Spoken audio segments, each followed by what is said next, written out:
Hello and welcome. You are now looking at Etsy.com.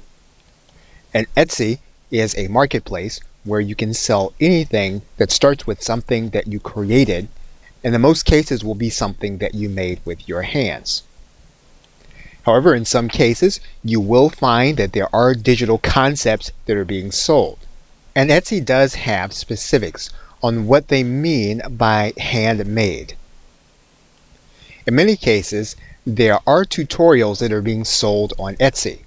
For example, if we were to type in the keyword tutorials to the Etsy search bar, you would see that that would yield 313,000 results.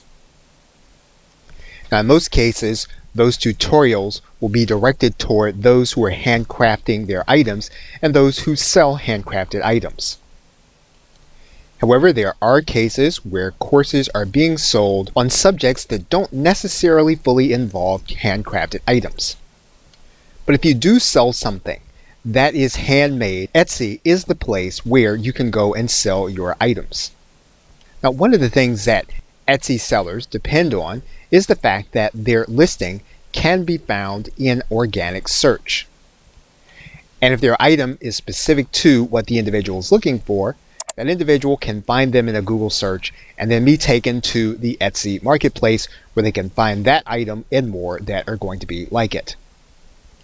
So in this course, what we're going to do is walk through the process of taking your item, whether it is digital or physical, and getting it set up on Etsy in order for you to sell. Okay, so with that, thanks, and I will see you in the first video.